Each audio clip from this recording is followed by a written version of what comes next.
Hello friends, again I am here with your English content, and as you know that the parts of speech as noun, pronoun and adjective is over now. So we are moving ahead for the verb that portion is much important for all of you, because without verb there is no any sentence on in any language.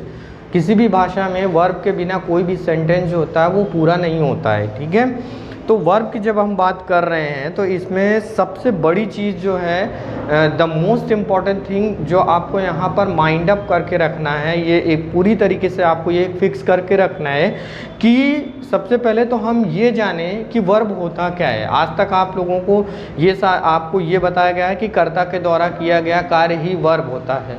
ठीक है, ये बात मैं आपकी मानता हूँ, लेकिन सिर्फ कार्य का होना ही क्रिया नहीं कहलाता है। जैसे हम आपको बताएं कि यहाँ पर एक सेंटेंस लिखते हैं। ठीक है, सेंटेंस जैसे मैंने बोला रवि, एक एग्जांपल देते हैं, रवि रन्स फास्टली। रवि जो है, ठीक है, दौड़ता है। अब यहाँ पर रवि के द्वारा एक एक्शन हुआ है, रवि के द्वारा एक कार्य हुआ है। ठीक है, लेकिन जब यहाँ पर अगर हम लिखते हैं, ठीक है, Ravi is my friend, the question is without verb there will be no any sentence.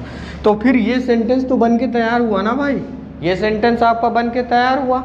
तो इसमें कहाँ ऐसा कौन सा एक्शन वर्ड है, यानी रवि ने ऐसा कौन सा कार्य कर दिया है? कोई कार्य नहीं किया है ना। इसीलिए वर्ब की डेफिनेशन जो होती हैं वो थोड़ी डिफरेंट होती हैं।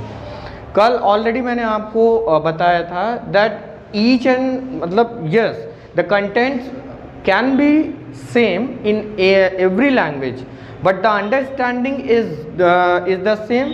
इट इज़ नॉट नेसेसरी, क्योंकि अंडरस्टैंडिंग बराबर हो ये ज़रूरी नहीं होती है। अब जैसे कि अगर भाषाओं की बात करें तो भाषाओं में कंटेंट सेम होते हैं। क्रिया हिंदी भाषा में भी आपको क्रिया मिलेगी। ठीक है, तो ठीक इसी तरीके से जैसे कि आपको इंग्लिश भाषा में ये सारी चीज़ें मिल रही हैं, तो वो आपको हम डिफिनेशन से भी क्लियर कर सकते हैं। और वर्ड एक शब्द विच यानी जिसमें, जो दिखाता है, शोज मीन्स दिखाता है, द एक्शन जैसे मैंने आपको बताया था रन्स दौड़ना, और अन्यथा या स्टेट मतलब दशा, बीइंग का मतलब होता है होना, बीइंग का मतलब होता है होना, इज कॉल्ड वर्ब। जैसे मैंने बोला था कि वह मेरा दोस्त है, तो उसकी एक अवस्था को दिखा रहा है कि यानी अब देखिए यहाँ पर अवस्था को हम कैसे पता करते हैं। एक तो देखिए आपकी आती है इसमें वर्ब में फील का मतलब होता है एक एहसास। जब कोई एहसास होगा वहाँ पर तभी तो वो अवस्था को बताएगा, यानी उसकी दोस्ती का एहसास मुझे प्राप्त हुआ है, उसकी दोस्ती का एहसास मुझे प्राप्त हुआ, तभी तो यहाँ पर वो ऐसे हमने लिया ना कि ही इज़ माई फ्रेंड।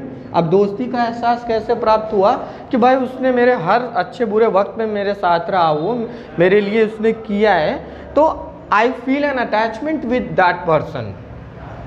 क्योंकि बहुत फ्रेंड तो बहुत से होंगे, बट किसी एक फ्रेंड के साथ आपका ज़्यादा अटैचमेंट होगा। क्यों? क्योंकि वो फ्रेंड ऑलवेज आपके लिए अवेलेबल रहता है। तो देयर इज समथिंग फील, कुछ आप उसके लिए एक दोस्ती, एक अपनापन महसूस करते हो, तो फील यहाँ पर आए, ये भी वर्ब के में ही यूज होता है। पावर, मूवमेंट आप करते हैं विदाउट आप ऊर्जा के, बिना ऊर्जा के कोई भी मूवमेंट जो है वो आप नहीं कर सकते, इसलिए पावर अगर आता है, ठीक है, ऊर्जा आती है तो भी वो एक्शन में आएगा मोड पर कोई भी चीज़।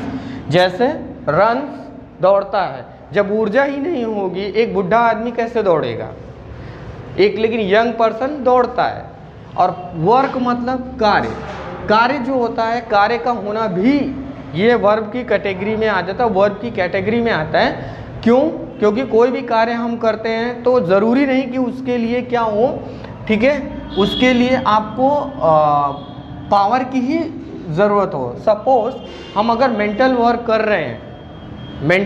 रहे हैं, उसमें कोई मूवमेंट तो हो नहीं रहा है, कोई मूवमेंट नहीं हो रहा है, बट लेकिन कार्य तो हो रहा है ना, आप कंप्यूटर पे बैठ करके कोई काम कर रहे हैं, ठीक है, और खेत में एक किसान कोई काम कर रहा है, तो there will be the both different between the works of that farmers and that technical man who is working on computer and that farmer who is working on a field, on his field. तो काम दोनों जगह हो रहा है, but the difference is यहीं पर हो जाता है कि एक जगह पावर का, ऊर्जा का इस्तेमाल हो रहा है, और दूसरी तरफ जो हो रहा है, ठीक है, वो नॉलेज का इस्तेमाल हो रहा है।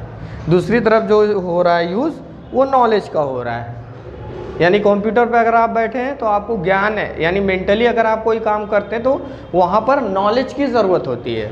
फिजिकली कोई काम करते हैं तो वहाँ पर शक्ति की ज़रूरत पड़ती है।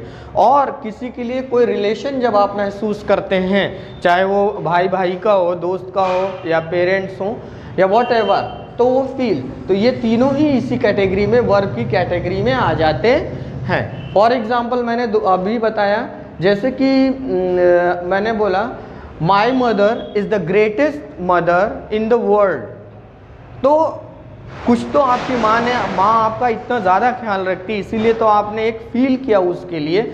माई मदर इज़, ये जो इज़ वर्ड आया, ये फील किया है आपने, इसलिए वहाँ पर आपने इज़ लगाया, ठीक है। तो ये आपका हो गया फील। अब पावर की अगर हम बात करेंगे तो जैसे हम बोलेंगे कि द रनर, रनर मतलब धावक, runner has more strength among of all. More का मतलब, स्ट्रेंथ का मतलब यहाँ पर देखिए स्ट्रेंथ लिखा गया, यानी कि वो ऊर्जा को दिखा रहा है, ताकत को दिखा रहा है। और वर्क का अगर हमने बोला तो यहाँ पर हम क्या बोलेंगे, don't disturb me, it is my work, ये मेरा काम है, तो भी वहाँ पर इसका प्रयोग हो रहा है। इस तरीके से आपको ये चीज़ तो कंसेप्ट पूरी तरीके से आपका क्लियर हो रहा है कि वर्ब का जो डिवीज़न होगा वो दो ही पार्ट में होगा। एक डिवीज़न होगा आपका जिसमें आपको एक्शन दिखाई पड़ेगा, और एक डिवीज़न होगा जहाँ पर कोई कार्य ना होता हुआ दिखाई पड़े, जैसे कि यहाँ पर फील वगैरह जो आता है, या कोई रिलेशन बताए तो वहाँ पर हेल्पिंग वर्ब का यूज़ होगा। वर्ब की अनुपस्थिति में, ठीक है, उसका स्थान लेने के लिए, वाक्य को पूरा करने के लिए उसकी जगह लेने हेल्पिंग वर्ब आ जाता है, ठीक है। हेल्पिंग वर्ब जब यहाँ पर आएगा तो क्यों ऐसा होता है, बिकॉज आपको ये चीज़ें पहले बताई गई हैं कि without verb there will be no any sentence. बिना वर्ब के कोई सेंटेंस नहीं होता है, कोई भी लैंग्वेज हो, सिर्फ इंग्लिश लैंग्वेज की ही हम बात नहीं कर रहे हैं। और वर्ब आपके लिए जानना और सीखना इसलिए इम्पॉर्टेंट है क्योंकि आपका जो मोस्टली जो कन्फ्यूज़न होता है वो हेल्पिंग वर्ब में होता है, क्योंकि मेन वर्ब तो आपकी क्लियर रहती है। जैसे मैंने बोला कि हाँ वो दौड़ता है, तो वहाँ पर आपको एक्शन उसका क्लियर दिख रहा है कि वो दौड़ रहा है, वो पढ़ रहा है, वो खेल रहा है, ठीक है, तो वहाँ पर आपका एक्शन क्लियर होता है। But the helping verb, in helping verb आपको ये क्लियर नहीं होता है कि चीज़ें सिचुएशन के हिसाब से कहाँ पर जाएंगी। अब हेल्पिंग वर्ब में कुछ तो टेंस के अकॉर्डिंग जाता है, जैसे कि इज़, एम, आर, और पास्ट में रहेगा तो वॉज, वेयर, या इसके अलावा कुछ मॉडल वर्ब्स होते हैं जैसे कि can, could, shall, should, may, must, might. इसका भी यूजेस जो है दिखेगा आपको पास्ट में, बट यूज़ होगा प्रेजेंट में। तो there are lots of confusions. तो उसके लिए भी हम आपका जो भी कन्फ्यूज़न होगा वो 101% मैं क्लियर करूँगा with for a time being. आप बस वर्ब की जो डिफिनेशंस हैं और वर्ब का जो कंसेप्ट है वो आप समझ लीजिए, और इससे रिलेटेड, वर्ब से रिलेटेड कोई भी आपको कन्फ्यूज़न हो इसकी डिफिनेशन से लेकर के हेल्पिंग वर्ब या मेन वर्ब से लेकर के, तो आप कमेंट बॉक्स में उसको आप मेंशन करके पूछ सकते हो, ठीक है। Thank you so much.